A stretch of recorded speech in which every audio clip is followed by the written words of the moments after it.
Assalamualaikum warahmatullahi wabarakatuh. Selamat datang di SMKN Negeri 2 Kota Solo. Sekolah ini milik Pemprov Sumbar yang beralamat di Jalan Tunas Bangsa, Tembok, Kelurahan Nan Balimo, Kota Solo. SMK Negeri 2 Solo dahulu bernama STM Solo. Saat ini mempunyai siswa 1.321 orang dan 132 guru dan pegawai.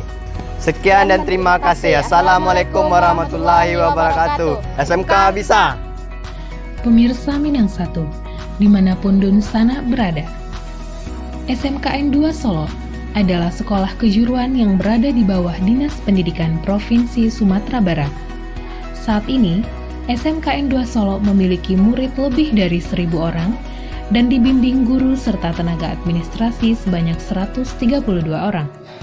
Sekolah yang dulu bernama STM Negeri Solo ini menjadi salah satu pilihan bagi putra-putri terbaik Kota Solo, Kabupaten Solo, dan sekitarnya untuk menimba ilmu agar menjadi tenaga terampil dan siap pakai di dunia kerja.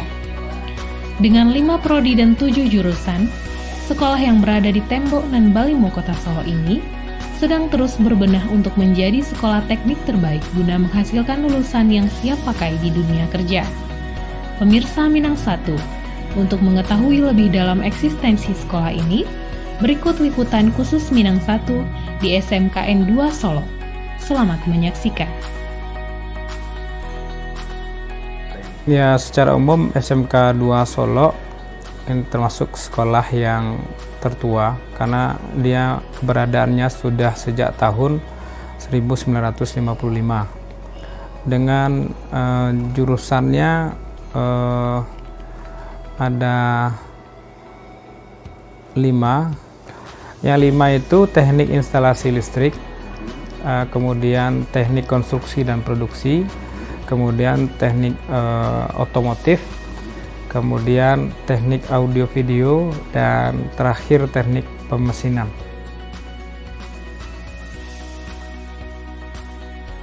Alhamdulillah kita untuk tamatan SMK 2 Solo ini sudah banyak terserap di dunia kerja. Untuk industri-industri besar saja seperti tamatan teknik otomotif itu karena memang kita sudah kerja sama industri dengan Auto 2000. Jadi untuk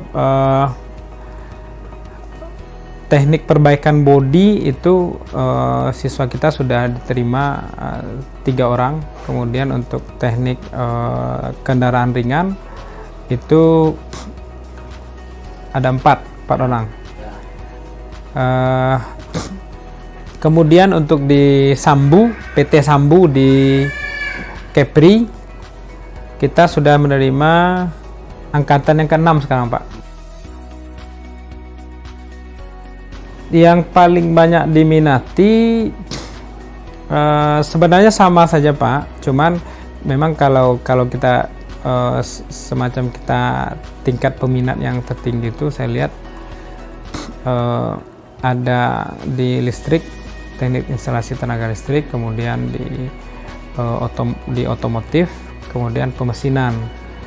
Sebenarnya gini, Pak, kita melihat sebenarnya setiap jurusan itu sebenarnya kan dia ada peluang kerja. Cuma persoalannya adalah tingkat pemahaman masyarakat terhadap SMK ini, apalagi terhadap jurusan itu masih agak kurang. Contohnya misalnya ketika kita sampaikan kepada mereka itu teknik bangunan misalnya, yang terbayang oleh dia itu hanya tukang saja, padahal tidak. Padahal justru lapangan kerjanya di jurusan teknik bangunan itu banyak gitu. Dan justru nilai jualnya pun kan tinggi sekarang gitu. Dan juga orang-orang yang terkaya itu kan juga rata-rata developer gitu kan. Sebenarnya peluang kerja banyak, cuman dari masyarakat dia seolah-olah memandang ketika dia ngambil jurusan bangunan ujungnya hanya kerja tukang saja, padahal tidak. Jadi miss itu, Pak. SMK kalau sesuai dengan aturan pemerintah yang hari ini sebenarnya justru pemerintah sudah punya target bahwasanya ke depan itu justru akan lebih banyak SMK daripada SMA. Kenapa? Karena memang SMK itu sebenarnya outputnya 2, Pak. dia bisa diterima di industri, itu output pertamanya. Yang kedua, dia juga bisa nyambung gitu, sehingga pemerintah berusaha agar jumlahnya itu ke depan itu bisa lebih banyak SMK daripada SMA. Kemudian bahkan di program pemerintah hari ini justru SMK itu akan dibuat seperti miniaturnya industri gitu Pak, karena memang ada beberapa program tata kelola sekolah dari pemerintah yang dia memberikan bantuan kepada sekolah-sekolah, kemudian dilatih kepala sekolahnya supaya bagaimana dia bisa men-setting sekolahnya itu ibaratnya seperti dunia industri. Semuanya diatur Pak, bagaimana parkirnya, bagaimana menerima tamunya gitu, bagaimana produk itu masuk dan ada nilai jualnya gitu. Kalau di SMK sebenarnya kan dulu tuh namanya Pak ada unit produksi namanya. Jadi di setiap jurusan itu ada produk yang dihasilkan. Contoh misalnya di jurusan bangunan, kalau sekarang kan teknik konstruksi dan produksi, itu dulu dia membuat perabot, membuat konsen. Kalau sekarang di sini? Sekarang itu masih ada Pak, cuman mungkin pengelolaannya lagi. Tapi arahnya ke depan seperti itu. Ini kan? Memang ke situ arahnya, ya. Termasuk juga seperti yang sudah sedang jalan itu Pak, kan yang di mesin itu pengelasan, buat pagar, buat teralis apapun. Nah itu dikelola oleh unit produksi. Jadi nanti kita menerima order, pagar, teralis, seperti itu ya Pak. Betul Pak. Dan ke depan juga yang jurusan teknik pemesinan juga seperti itu Pak. Karena dari segi peralatannya yang ada itu sebenarnya sudah layak seperti industri. Cuman mungkin sekali lagi Pak, manajemen pengelolaannya mungkin yang perlu diatur. Sedang dipersiapkan ke arah itu Pak. Iya. Dan jurusan juga, kan? Termasuk otomotif, termasuk listrik, audio video. Karena di audio video sendiri Pak, kita sebenarnya dari guru itu ada yang sudah bisa membuat running tag gitu, speaker aktif. Cuman mungkin kedepannya mungkin perlu Pak, harus mengelola sumber daya itu dengan sebaik mungkin, harus ada manajemennya. Sebenarnya Pak, di SMK itu sebenarnya unit produksi itu memang sudah ada, cuman persoalannya apakah kita optimalkan atau tidak, itu saja masalahnya. Kemudian karena memang itu melekat di SMK sebenarnya, apapun jurusannya, apakah dia ekonomi, kemudian pariwisata maupun teknologi, dia harus ada unit produksi. Sampai kondisi ideal yang kita sebut tadi, unit produksinya memang bisa menerima order dari masyarakat, itu kira-kira kita mungkin kalau sekarang sudah ada Pak, mungkin bertahap, mungkin sekitar 3-4 tahun lagi lah, karena memang ini kan tahun akan berakhir Pak, tentu kita mau membuat rencana program sekolah untuk 1 tahun ke depan gitu, dan itu tentu semua lini sektor yang ada di SMK ini tentu kita duduk bersama, kita rencanakan kira-kira di 2021 apa yang mau kita buat, apa yang mau kita rencanakan dengan kondisi budget yang ada sekarang gitu Pak gitu. Sebenarnya prestasinya lumayan banyak lah Pak ya, karena kalau di sisi olahraga misalnya di kompetensi aja dulu Pak, kompetensi ada beberapa tahun sebelum ini siswa kita ikut lomba keterampilan siswa sampai ke level provinsi, bahkan sampai level nasional. Cuman ini karena memang kondisi COVID, jadi kita terkendala di situ, karena juga ada faktor juga Pak, sumber dana kita itu berpengaruh, karena SMK 2 hanya satu-satunya sebenarnya dari BOS gitu, komite kita tidak pungut lagi. Tapi alhamdulillah terakhir juga dari Pramuka kemarin untuk lomba film dokumenter itu juara 1 Pak tingkat nasional secara daring. Itu ada videonya nanti Pak dikirim. Dokumenter secara daring ya? Iya. Jadi banyak prestasi juga. Alhamdulillah Pak.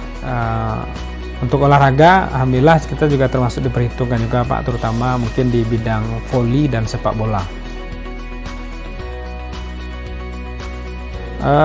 Alhamdulillah ada saja setiap tahun Pak. Yang sekarang kan sedang berjalan itu ruang praktek siswa beserta isinya. Yang untuk sekarang memang untuk teknik pemesinan dari pemerintah pusat, Pak? Pusat. Tapi insya Allah nanti di 2021 kita sudah di ACC juga, itu tuh memang lewat pokok pikiran Dewan. Oke. Nah itu ada 2 rencana tuh Pak untuk pembangunan fisik kita itu, untuk pengembangan tata usaha ke atas dan juga untuk jurusan listrik. Berapa nominal itu? Dari APBD provinsi, Pak? Iya Pak, Berapa nominal? ada di atas 2M kalau nggak salah tuh Pak. Kalau yang sedang menjadi Ada satu lagi Pak, ada rencana gerbang sekolah untuk 2021 insya Allah. Jadi mudah-mudahan itu. kalau yang sedang jalan, yang mesin itu kan dari APBD. Itu nilainya 1,9 kalau nggak salah. 2M ya, 2M Pak. Karena dengan mesinnya sekalian, isi-isinya. Dan itu kan yang sedang dalam proses sekarang itu mesin CNC.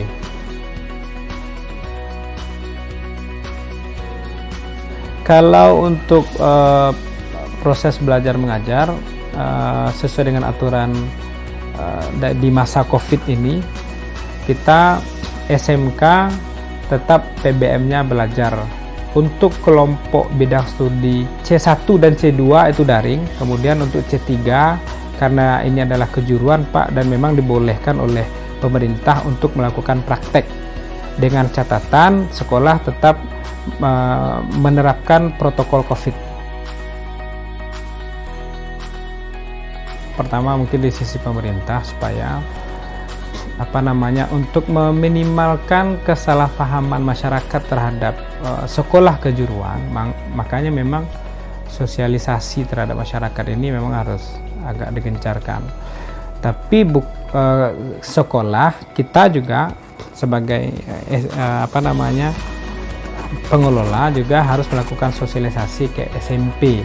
Alhamdulillah dulu itu sudah kita terapkan Pak. Jadi sebelum penerimaan siswa baru, kita bentuk tim di SMK ini, kemudian kita turun ke beberapa sekolah menjelaskan tentang kompetensi yang ada di sekolah kejuruan, sehingga hasilnya cukup signifikan gitu Pak.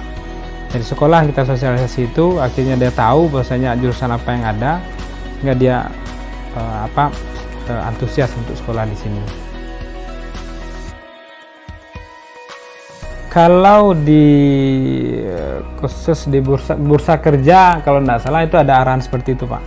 Di guru-guru bimbingan dan konseling dia memberikan arahan seperti itu. Bahkan ada salah satu mata pelajaran kita itu adalah PKK, produk kreatif dan kewirausahaan. Jadi memang di situ siswa diajarkan bagaimana menganalisa peluang, kemudian bagaimana menghitung-hitung anggaran gitu. Sudah diajarkan itu Pak. Mungkin satu yang saya tahu ya, tapi sebenarnya yang lain ada juga wirausaha. Tamatan perbaikan bodi otomotif. Nah itu kalau tidak salah ya dia membuat bengkel di perbatasan kota. Dan laris ya. Alhamdulillah sudah ada kerjanya terus Pak gitu, untuk perbaikan bodi itu. Yang terakhir Pak, Dan dalam waktu dekat Pak, insya Allah kita sedang mengusahakan ini pemindahan aset oven untuk perbaikan bodi dari SMK 5 ke SMK 2 Solo, karena kebetulan di SMK 5 itu tidak ada jurusan perbaikan bodi, yang ada cuma di sana hanya kendaraan ringan saja gitu.